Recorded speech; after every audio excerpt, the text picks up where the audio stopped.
Hello बच्चों, सभी को Radhe Radhe. Riddhi Siddhi physics coaching classes में आप सबका फिर से एक बार बहुत बहुत स्वागत है। और आज हम कक्षा 12 जो आपका लास्ट वाला चैप्टर है सेमीकंडक्टर, उसमें आज हम बात करेंगे रेक्टिफायर की, जिसको कहते हैं डिस्टकारी। तो आइए स्टार्ट करते हैं, और ये काफ़ी इम्पोर्टेंट है आपका, ठीक है, बोर्ड एग्ज़ाम के हिसाब से। तो आइए स्टार्ट करते हैं। डिस्टकारी या फिर डिस्टकारी, जिसको रेक्टिफिकेशन या फिर क्या कहेंगे, रेक्टिफायर कहेंगे, ठीक। तो हेडिंग डाल लो सबसे पहले तो सभी, डिस्टीकरण या डिस्टकारी डालिए सभी ने हेडिंग। और ये बोर्ड एग्जाम के हिसाब से बहुत ही इम्पोर्टेंट है, और ये 2 सवाल है, इसमें से एक सवाल तो आपके टेस्ट में आएगा, इसलिए ठीक। चलो लिखो, सबसे पहले परिभाषा लिख लो। ऐसी प्रक्रिया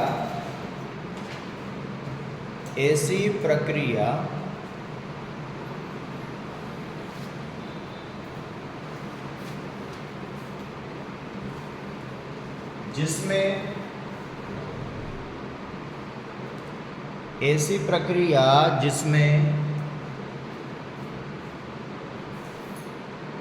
एसी वोल्टता या धारा, ये लिखा हुआ, जिसमें एसी वोल्टता या धारा को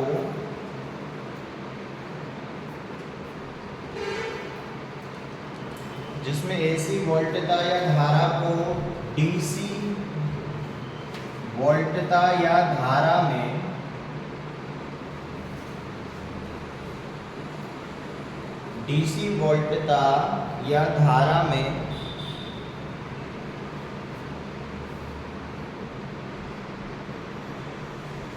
परिवर्तित किया जाता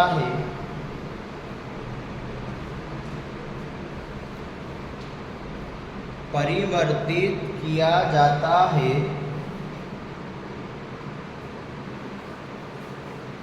इसके लिए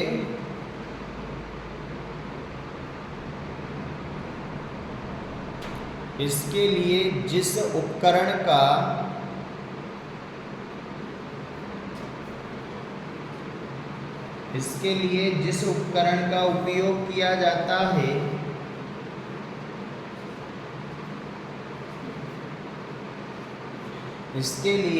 उपकरण का उपयोग किया जाता है, उसे डिस्टकारी कहते हैं। इसके लिए जिस उपकरण का उपयोग किया जाता है उसे डिस्टकारी कहते हैं। डिस्टकारी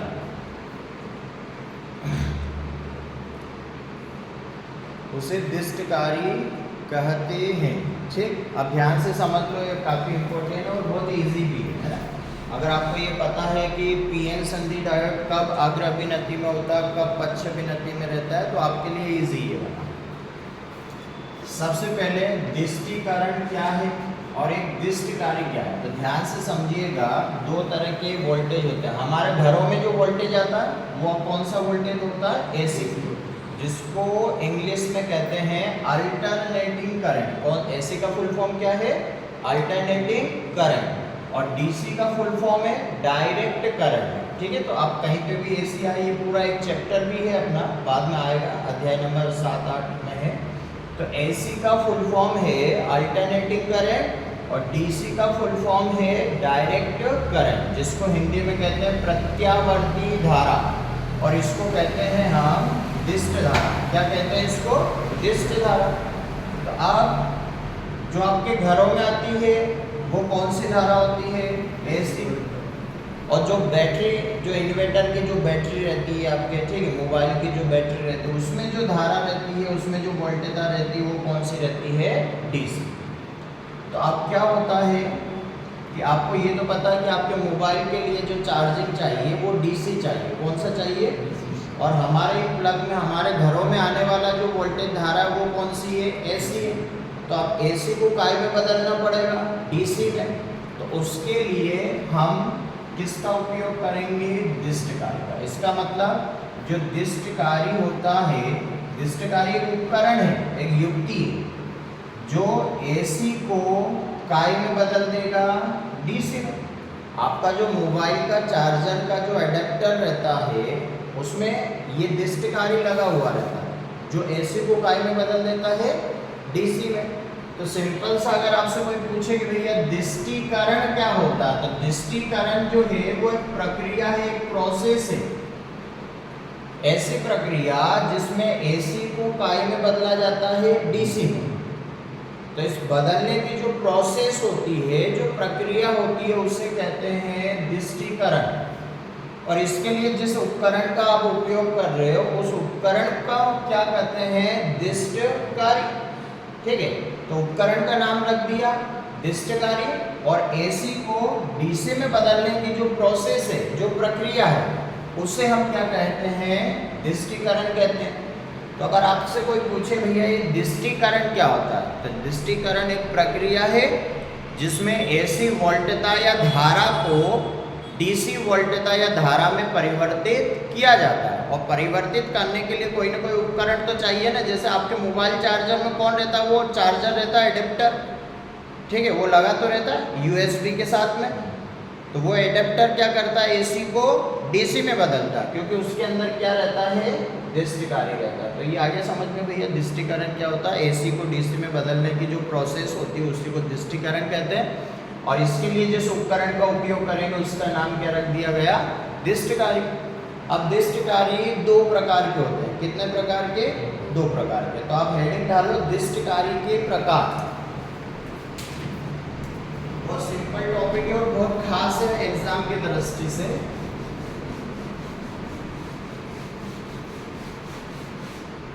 डिस्टकारी के प्रकार देखो, डिस्टकारी दो प्रकार के होते हैं।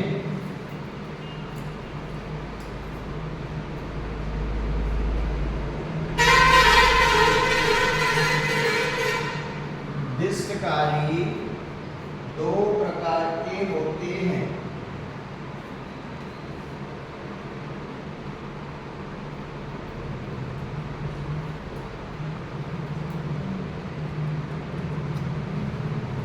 नंबर 1 करके लिखिएगा, अर्ध तरंग डिस्टकारी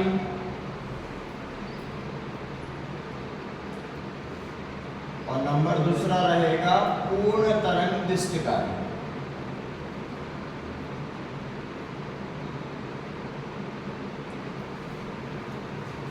तो डिस्टकारी दो प्रकार के होते हैं भैया, अर्ध तरंग डिस्टकारी और एक होता है पूर्ण तरंग डिस्टकारी।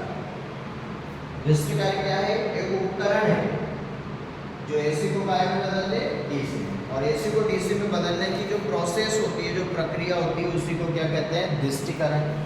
डिस्टकारी कितने प्रकार के, दो प्रकार के, अर्ध तरंग डिस्टकारी और दूसरा क्या है आपका, पूर्ण तरंग डिस्टकारी।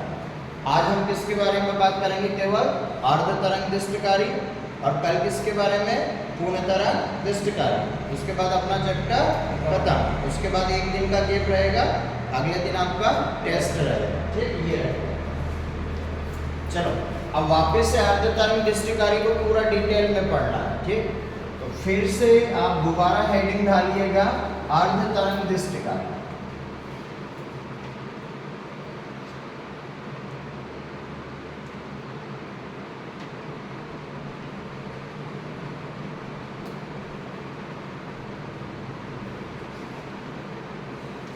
इसको इंग्लिश में हाफ वेव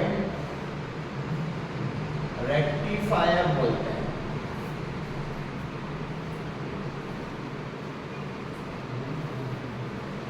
और सबसे पहले इसका विद्युत परिपथ बनाना है अपने को।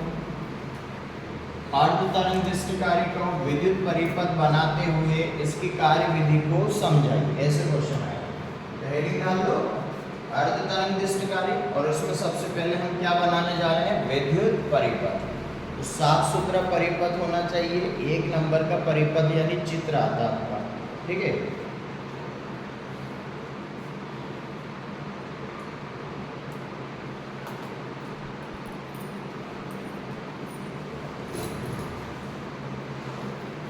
इस प्रकार से आपको कॉइल बनाना है।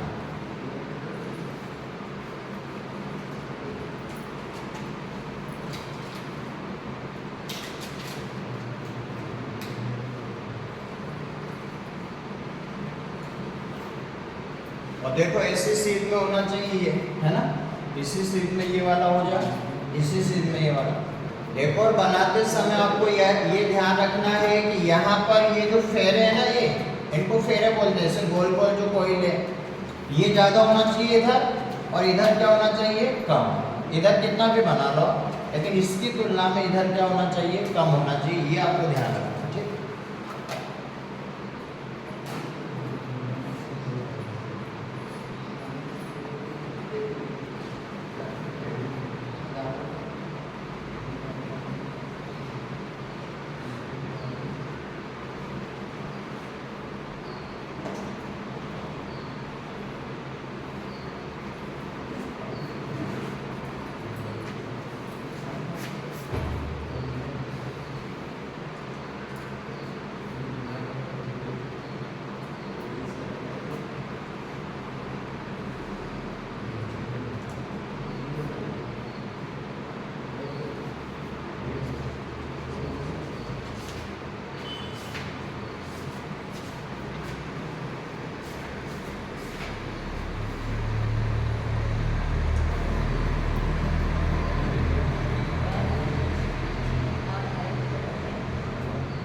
साफ सुथरा ये वाला चित्र बनाओ।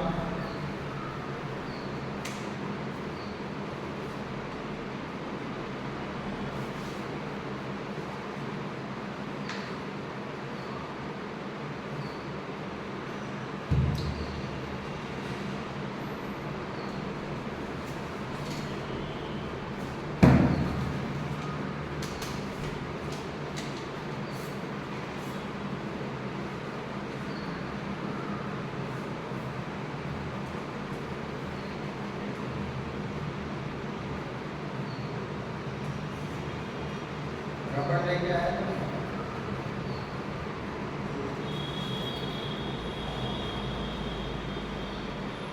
उसको साफ कर, उसको साफ करने थोड़ा लंबा नहीं, ऐसे ही लाइन की डिस्टेंस।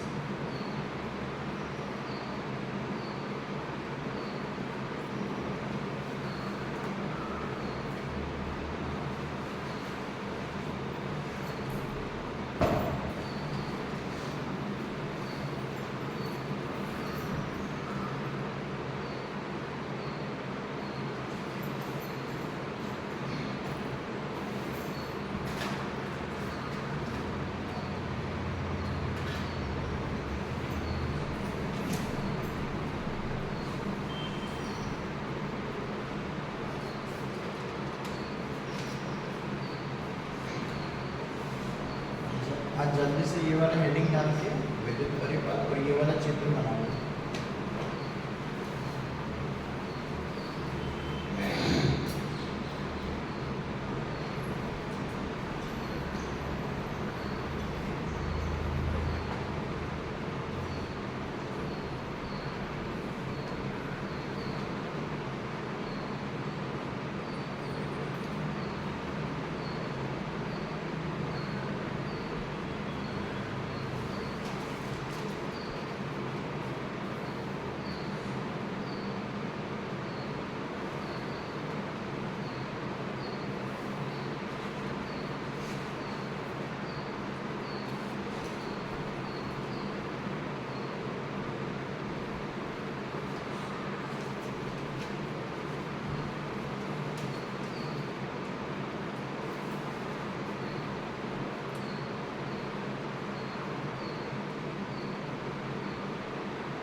चलो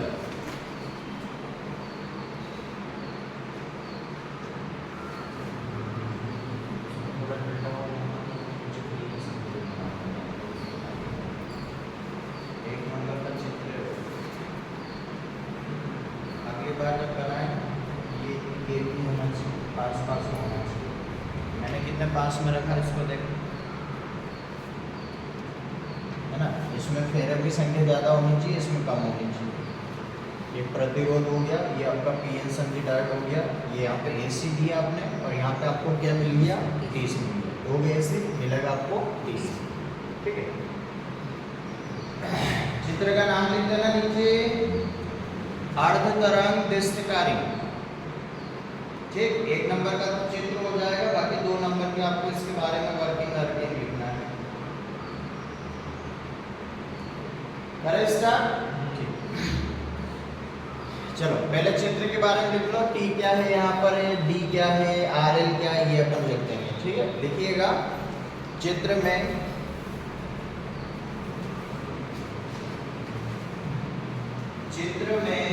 अर्ध तरंग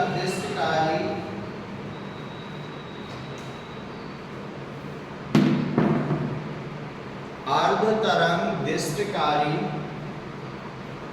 का विद्युत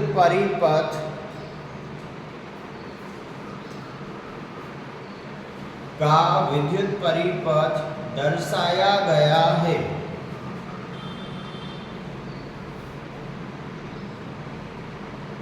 विद्युत परिपथ दर्शाया गया है।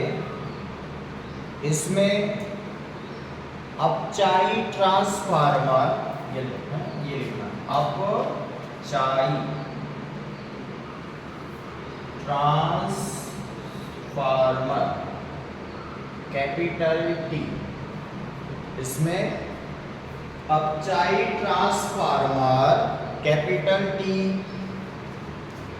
यानी कैपिटल टी आपका क्या हो गया, अपचाई ट्रांसफार्मर। ये अपचाई ट्रांसफार्मर क्या होता है, अध्याय नंबर 7-8 में आएगा तो उसमें इसको समझाएंगे, ठीक है। डायोड कैपिटल डी, कॉमा लगाते हुए, डायोड कैपिटल डी तथा लोड प्रतिरोध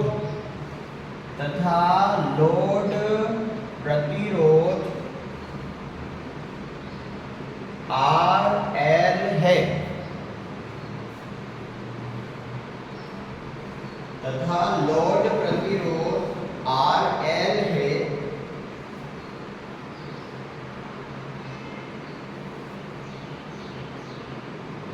जिस एसी वोल्टता को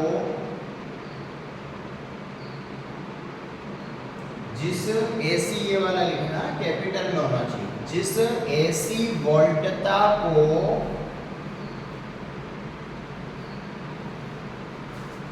डीसी में, डीसी ये वाला डी और सी, डीसी में बदलना रहता है,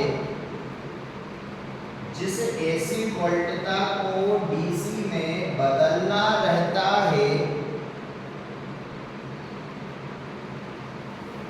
उसे प्राथमिक कुंडली पर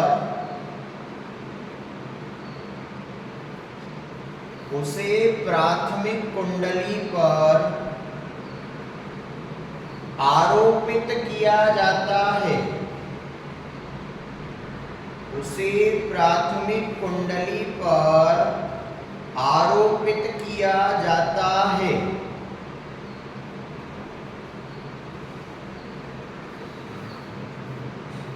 तथा डीसी वोल्टता को, तथा डीसी ये वाला डीसी वोल्टता को द्वितीयक कुंडली पर, इसको द्वितीयक बोलते हैं, द्वितीयक कुंडली पर प्राप्त किया जाता है। द्वितीयक कुंडली पर प्राप्त किया जाता है, ठीक। अब पहले चित्र के बारे में समझ लो, कहीं हमने अलग से नहीं लिखा है, चित्र में जो है वो ये, एक तो ध्यान रखिएगा चित्र बनाते समय यहाँ पर फेरों की संख्या ज़्यादा होनी चाहिए और यहाँ फेरों की संख्या कम होनी चाहिए। दूसरी बात, इतनी ज़्यादा गैप नहीं देना, ये पास पास नहीं बनाना आपको। तीसरी बात, ऐसा नहीं होना चाहिए कि ये तो छोटा हो गया और ये आपने बड़ा बना लिया, इसी सीध में बनाना है। आगे बात समझ में, ठीक। अब इसमें ये देख लो, जो कैपिटल टी है वो ट्रांसफार्मर है। क्या है वो? क्या आप में से कोई जानता है ट्रांसफार्मर क्या होता है? डीपी नाम सुना होगा ना, डीपी लगा दो, ठीक है।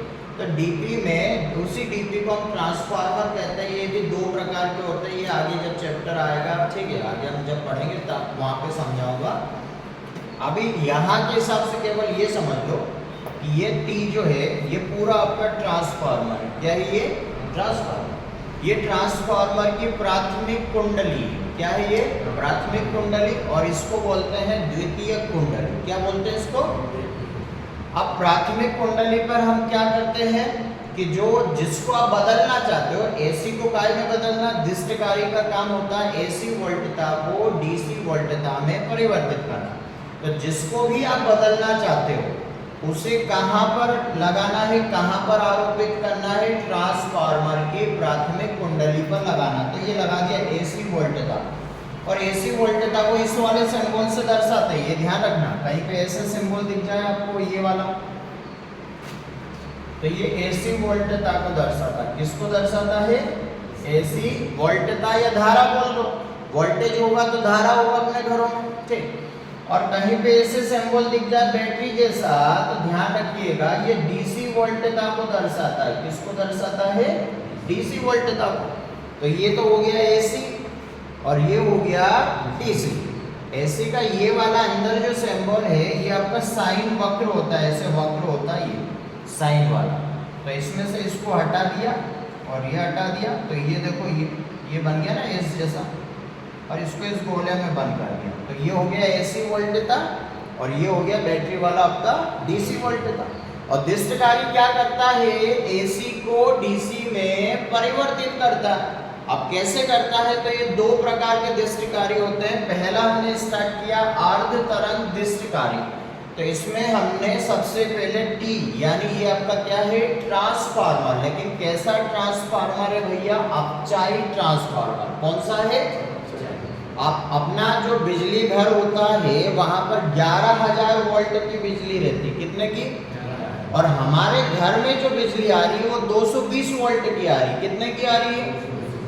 तो ये 11,000 वहां पे था, बिजली ऑफिस में 11,000 था, और हमारे घरों के अंदर जो प्लग में जो आ रहा है वो 220 वोल्ट से आ रहा है, ठीक। तो ये 11,000 को 220 वोल्ट में, मतलब कम को ज्यादा को कम में बदल रहा है। 11,000 वोल्ट था और 11,000 से केवल कितना आ रहा है? 220 वोल्ट। तो ये 11,000 को 220 वोल्ट में कौन बदल रहा है? डीपी। कौन बदल रहा है? जिसको हम कहते हैं ट्रांसफार्मर। क्या कहते हैं? तो 11,000 को उच्च वोल्टता को निम्न वोल्टता में, अधिक वोल्टता को कम वोल्टता में जो बदलता है उसे अपचाई कहते हैं। क्या कहते हैं? अपचाई, यानी घटाना। तो अपचाई ट्रांसफार्मर में क्या होता है? इधर ज्यादा कॉइल होती है और इधर क्या होती है? कम कॉइल होती है। और एक ट्रांसफार्मर ऐसा होता है जो कम को कॉइल में बदल दे ज्यादा में। 220 वोल्ट दिया, 11,000 वोल्ट में बदल दिया, उसे कहता है उच्चाई। क्या कहते हैं उसे? उच्चाई। तो ये आगे हम पढ़ेंगे। अभी फिलहाल ध्यान रखो कि यहाँ पर जो ट्रांसफार्मर हमने उपयोग किया है वो कौन सा ट्रांसफार्मर है? आपका अपचाई ट्रांसफार्मर। कौन सा भैया? अपचाई। तो क्या कहेंगे हम? चित्र बना देंगे। चित्र में कोई ज्यादा दिक्कत नहीं। ये आपका ट्रांसफार्मर हो गया, यहाँ पर डायोड लगाना है, यहाँ पर लोड प्रतिरोध लगाना है, ठीक। और यहाँ पर आप एसी वोल्टता लगाओगे और यहाँ पर आपको कौन सी वोल्टता मिलेगी? डीसी वोल्टता मिलेगी। अब चित्र बनाने के बाद चित्र किस प्रकार से बनाना, मैं आपके कॉपी में बना हुआ मेरे को सही नहीं लगा है, ठीक है। मैंने जो भी आपको सावधानियां बताई है तो वो आपको ध्यान रखना, इनके बीच में ज़्यादा गैप नहीं होना चाहिए। यहाँ पर फेरों की संख्या ज़्यादा होनी चाहिए, यहाँ पर कम होना चाहिए, ठीक है। तो ये आपको ध्यान रखना। इसी वाले क्रम में ये इधर जो आपका जो प्राथमिक कुंडली है ये इतनी बड़ी है, तो ये द्वितीयक कुंडली भी उतना ही आपको रखना है। ठीक, अब सबसे पहले चित्र में अर्ध तरंग दृष्टिकारी का विद्युत परिपथ दर्शाया गया है। इसमें कैपिटल टी क्या है? अपचाई ट्रांसफार्मर है कैपिटल टी। डी क्या है भैया? डायोड है। कौन सा डायोड है? पीएन संधि डायोड है। कौन सा है? और ये पूछा जाता है दृष्टिकारी में कौन से डायोड का प्रयोग किया जाता है, तो हमारा आंसर क्या होगा? पीएन संधि डायोड। और पीएन संधि डायोड नहीं हो तो संधि डायोड। कौन सा डायोड? इसको संधि बोलते हैं और पीएन संधि भी बोलते हैं। आगे बात समझना। और आर एल, एल का मतलब लोड और आर का मतलब रेजिस्टेंस होता है, जिसको हम क्या कहते हैं? लोड प्रतिरोध। क्या है भैया? R L. तो ये तीनों के बारे में बता दिया कि टी हमारा अपचाई ट्रांसफार्मर है, डी हमारा डायोड है, आर एल क्या है भैया? लोड प्रतिरोध है। और जिस एसी वोल्टता को आप परिवर्तित करना चाहते हो उसे कहाँ लगाया जाता है? प्राथमिक कुंडली पर। कहाँ पर? प्राथमिक पर। और जो डीसी वोल्टता है उसे कहाँ प्राप्त किया जाता है? द्वितीयक कुंडली पर प्राप्त किया जाता है। तो ये तो हो गया चित्र के बारे में। अब ये कैसे काम करेगा, किस प्रकार से ये एसी का चिन्ह होता है भैया, ऐसे रहता है ये आपका एसी, ये वाला। और ये वाली जो साइकिल है ये आधी साइकिल धनात्मक होती है और आधी साइकिल क्या होती है भैया? ऋणात्मक। ये केवल एक चक्र लिया, ऐसे हजारों चक्र होते हैं। मैं केवल एक चक्र के बारे में अपने को इसमें बताना है कि जब प्लस साइकिल इसके अंदर जाएगा तो क्या होगा, और जब माइनस साइकिल इसके अंदर जाएगा तो क्या होगा। तो ये आपका एसी है। क्या है ये? एसी। और इस एसी को हम यहाँ से एंटर करेंगे, यहाँ से ये प्लस जाएगा और फिर कौन सा जाएगा? माइनस। तो इसे कहते हैं धनात्मक अर्धचक्र। ये क्या कहलाएगा? धनात्मक अर्धचक्र, आधा चक्र। और इसे क्या कहेंगे हम? ऋणात्मक अर्धचक्र। तो जब इसके अंदर धनात्मक अर्धचक्र जाएगा, ये जाएगा, तो क्या होगा? और जब ऋणात्मक अर्धचक्र जाएगा तो क्या होगा, वो अपने को बताना। ठीक, तो अगला हेडिंग डालो इसमें कार्यविधि। भाई जो अभी आया वो कार्यविधि से स्टार्ट कर लो। अर्ध तरंग दृष्टिकारी हेडिंग डाल के कार्यविधि से लिखना स्टार्ट कर दो। कार्यविधि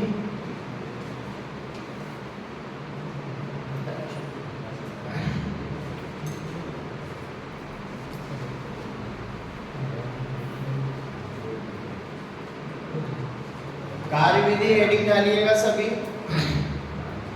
वर्किंग लिखेंगे इसकी। करें स्टार्ट? ठीक है, लिखो। अर्ध तरंग दृष्टिकारी की कार्यविधि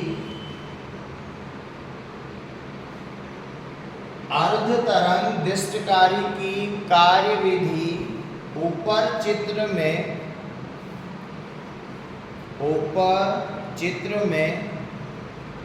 दर्शाई गई है। ऊपर चित्र में दर्शाई गई है। अब पैराग्राफ चेंज करके अपन ये आपका एसी है ना, ये ध्यान रखना। ये वाला जो सिंबल है ये एसी, ये ऐसे चलता रहता है, ऐसे चलता रहता है।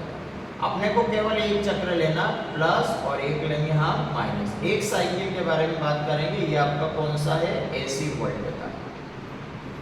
ठीक, तो पैराग्राफ चेंज करके लिखिएगा प्रत्यावर्ती विभव। जिस एसी को हिंदी में प्रत्यावर्ती बोलते हैं। क्या बोलते हैं? प्रत्यावर्ती। प्रत्यावर्ती विभव के धनात्मक अर्ध चक्र में, प्रत्यावर्ती विभव के धनात्मक अर्ध चक्र में बिंदु ए, ये आपका बिंदु है। धनात्मक अर्ध चक्र में बिंदु ए धनात्मक विभव पर धनात्मक विभव पर तथा बिंदु B, ये वाला, तथा बिंदु B ऋणात्मक विभव पर आ जाते हैं। प्रत्यावर्ती विभव के धनात्मक अर्धचक्र में बिंदु A धनात्मक विभव पर तथा बिंदु B ऋणात्मक विभव पर आ जाते हैं। हो गया? ठीक। इस स्थिति में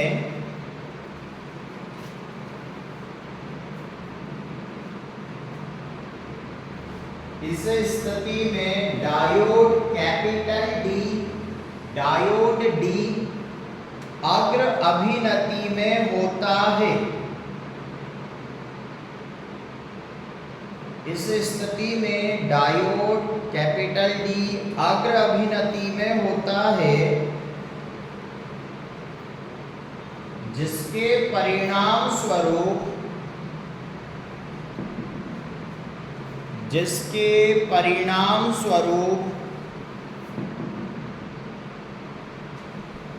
संधि में से होकर लोड प्रतिरोध RL में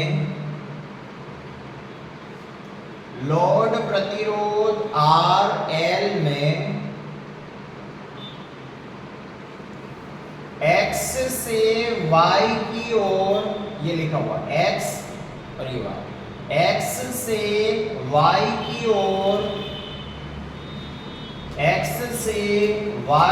ओर, धारा प्रवाहित होने लगती है। X से Y की ओर धारा प्रवाहित होने लगती है।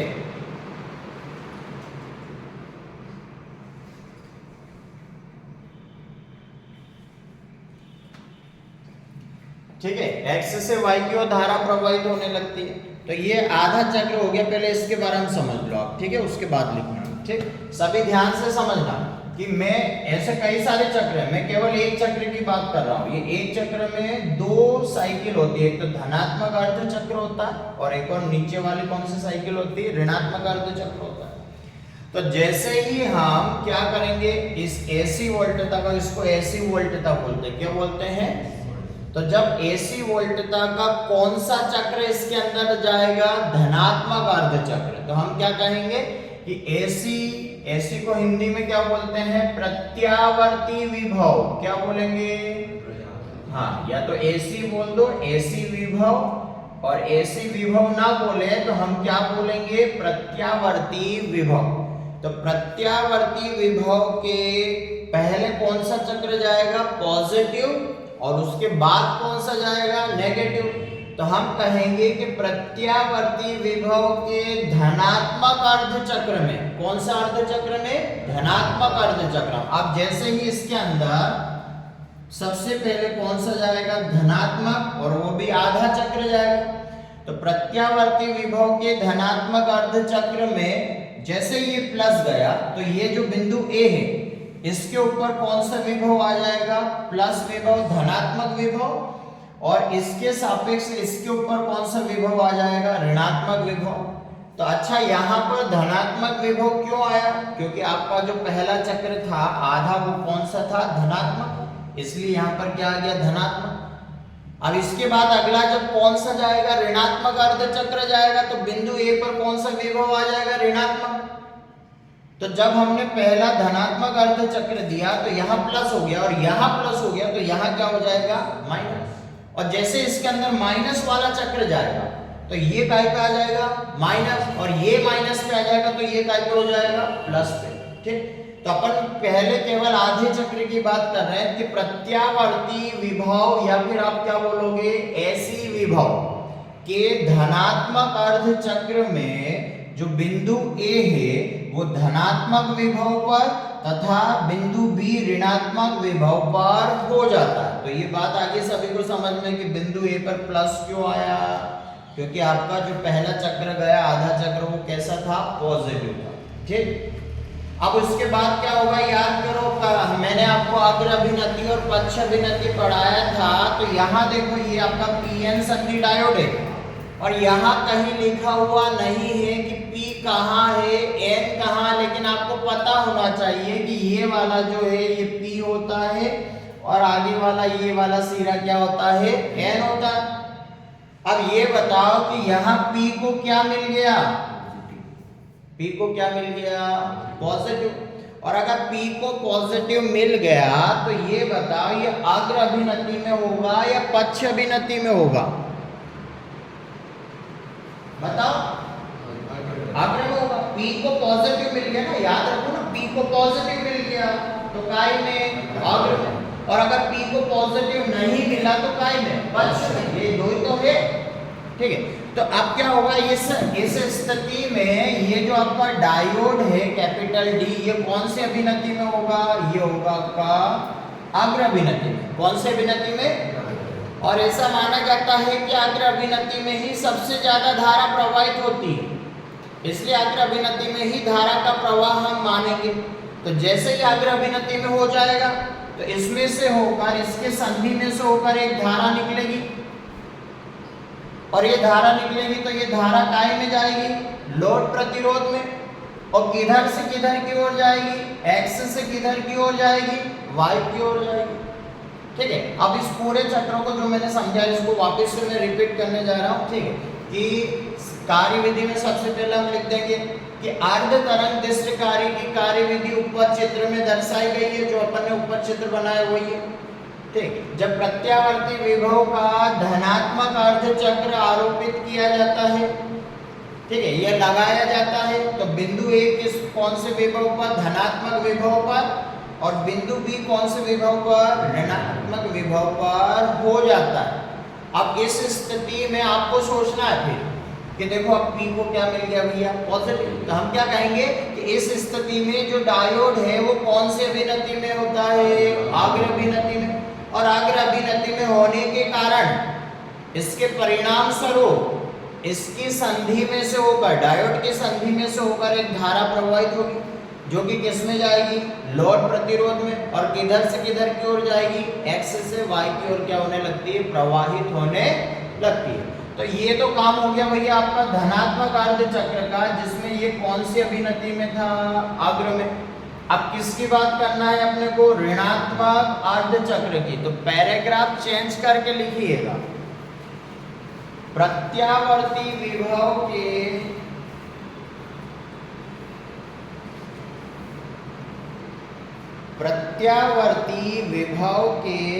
ऋणात्मक अर्ध चक्र में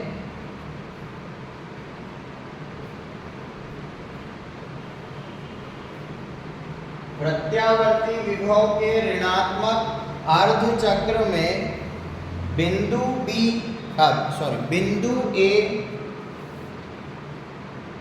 बिंदु ए ऋणात्मक विभव पर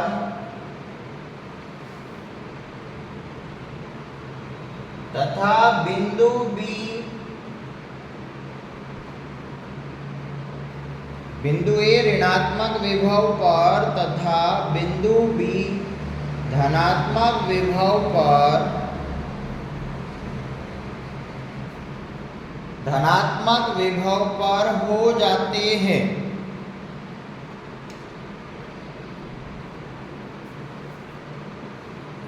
इस स्थिति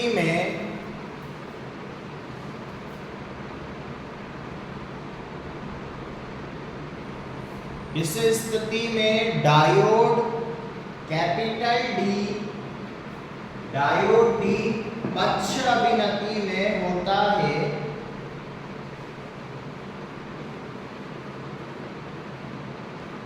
पक्ष अभिनति में होता है, जिसके परिणाम स्वरूप, पक्ष अभिनति में होता है जिसके परिणाम स्वरूप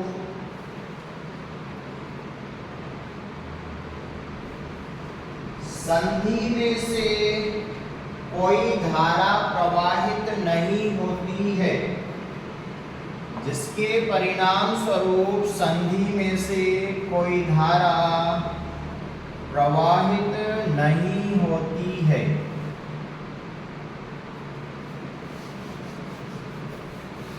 ठीक है भैया, अब इसको समझ लो। ऋणात्मक अर्धचक्र में क्या हुआ आपको जल्दी से समझ में आ जाएगा।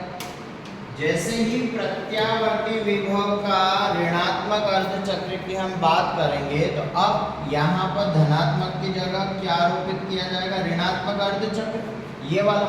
ठीक, ये वाला, ये प्लस तो हमने देख लिया। अब कौन सा वाला प्लस में, तो ये कौन सी अभिनति में था? अग्र।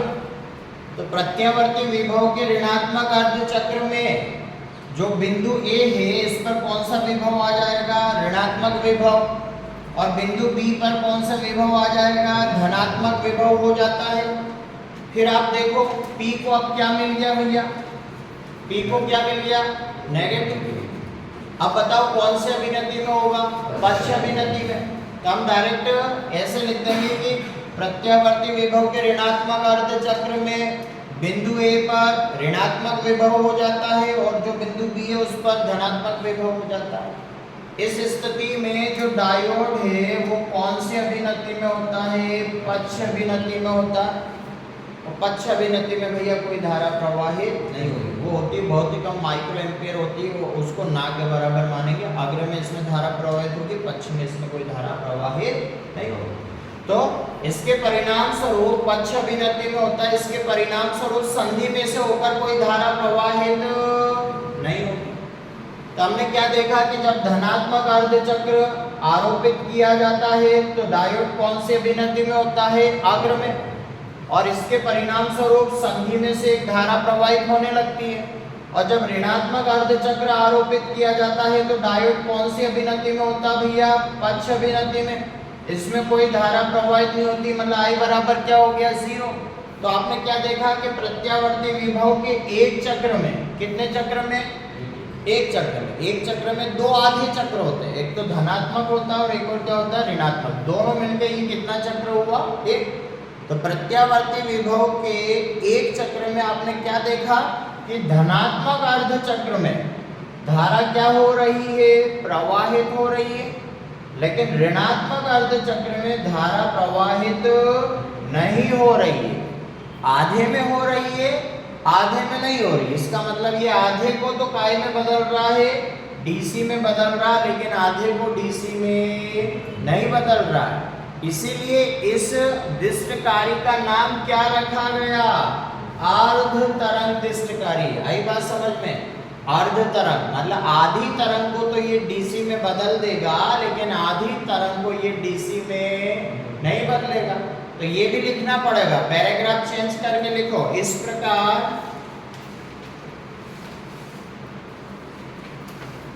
प्रकार प्रत्यावर्ती विभव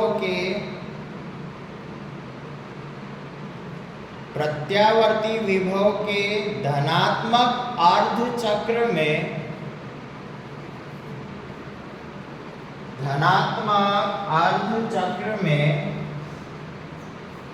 धारा का प्रवाहित होना, धनात्मक अर्धचक्र में धारा का प्रवाहित होना तथा ऋणात्मक अर्धचक्र में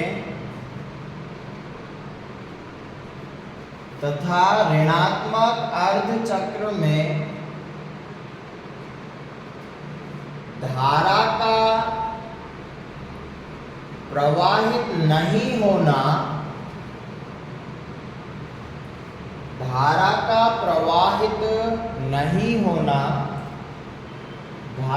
प्रवाहित नहीं होना अर्ध तरंग दिष्टकारी कहलाता है। इसलिए इसका नाम रख दिया गया अर्ध तरंग दिष्टकारी। ठीक, अब वही बात समझ में, अर्ध तरंग दिष्टकारी क्यों रखा? क्योंकि धनात्मक अर्धचक्र में तो धारा को प्रवाहित कर दिया, मतलब एसी को काय में बदल दिया उसने, आधे चक्र को डीसी में। लेकिन आधे चक्र भैया जो ऋणात्मक अर्धचक्र था उसमें कोई धारा प्रवाहित नहीं हुई, मतलब उसको एसी को डीसी में उसने नहीं बदला। ठीक है, यानी जिसमें धारा प्रवाहित हो रही है उसको वो AC को काय में बदल देगा DC में, और जिसमें नहीं हो रही है उसको वैसा का वैसा रखेगा। इसलिए इसका नाम क्या रखा गया भैया? अर्ध तरंगितकारी। अब वो आपसे कहेगा कि जो आपने दिया था, जो देते उसको निवेशी बोलते हैं। क्या बोलते हैं? निवेशी। और जो हमको प्राप्त होता है उसको निर्गत बोलते हैं। क्या बोलते हैं? निर्गत। तो जैसे आपने यहाँ पर क्या दिया था, इस प्रकार से दिया था, प्लस दिया था, माइनस दिया था, तो इसको इंग्लिश में इनपुट बोलते हैं। क्या बोलते हैं? इनपुट। और इनपुट को हिंदी में निवेशी बोलते हैं। क्या बोलते हैं भैया? निवेशी। और जो आपको यहाँ पर प्राप्त होगा उसे आउटपुट बोलते हैं। क्या बोलते हैं? आउटपुट। और आउटपुट को हिंदी में क्या बोलते हैं? निर्गत। तो आपसे क्वेश्चन में अगर कहे कि भैया जो आपने निवेशी वोल्टता दी थी और जो आपको निर्गत वोल्टता प्राप्त हुई, इनके मध्य में ग्राफ खींचिए। क्या बनाना है आपको? ग्राफ। किसके बीच में? निवेशी और निर्गत के बीच में, इनपुट और आउटपुट के बीच में। इनपुट का मतलब होता है जो आप दे रहे हो, और आउटपुट का मतलब होता है जो आपको प्राप्त होगा। इनपुट को हिंदी में क्या कहेंगे? निवेशी। और आउटपुट को क्या कहेंगे? निर्गत। तो इन दोनों के बीच में हमको क्या बनाना है? ग्राफ बनाना है। ठीक है, तो एक लास्ट ग्राफ और बना लो। तो हेडिंग में आप डालिएगा निवेशी तथा निर्गत वोल्टता के मध्य ग्राफ।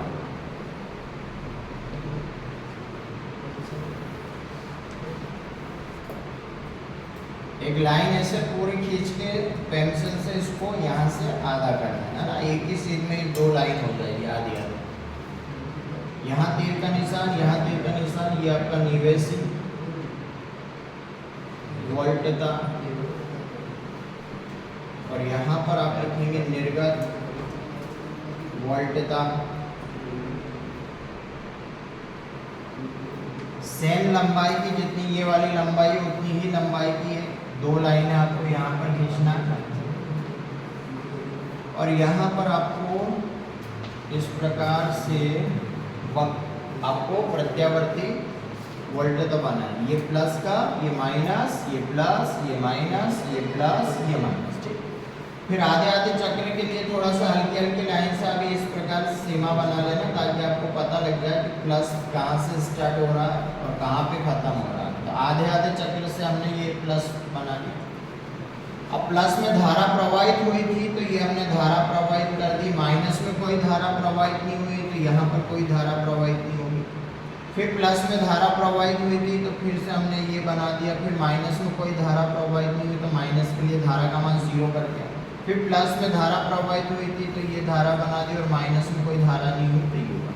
ठीक है, प्लस में डायोड आपका अग्र में था तो ये डायोड के कारण धारा प्रवाहित हो रही, और एक्स अक्ष पर आप क्या लिख दोगे? समय लिख दोगे। यहाँ पर भी क्या लिख दोगे भैया? समय। तो ये अर्ध तरंग दृष्टिकारी के लिए निवेशी और निर्गत के मध्य में ग्राफ हो गया। प्लस में धारा प्रवाहित हुई थी तो ये धारा कर दी, माइनस में कोई धारा नहीं थी तो यहाँ पे 0 कर दिया। फिर प्लस लिया, फिर धारा, फिर माइनस में कोई धारा नहीं। प्लस प्लस के लिए धारा को प्रवाहित करना है, ठीक है, और माइनस के लिए धारा का मान क्या रहेगा? 0 रहेगा। तो इस प्रकार से आपका अर्ध तरंग और पूर्ण तरंग दृष्टिकारी की ये वाला जो अर्ध तरंग था, पूर्ण तरंग अपन कल पढ़ेंगे। अर्ध तरंग के लिए उसका परिपथ बना सिखा दिया मैंने, उसकी कार्यविधि सिखा दी, और निर्गत और निवेशी के मध्य में किस प्रकार से अपने को ग्राफ बनाना वो बता दिया। ठीक है, बाकी इससे रिलेटेड जो ऑब्जेक्टिव क्वेश्चन है वो अपन कल करेंगे। ठीक है, तब तक के लिए सभी को राधे राधे। पढ़ते रहिए, आगे बढ़ते रहिए।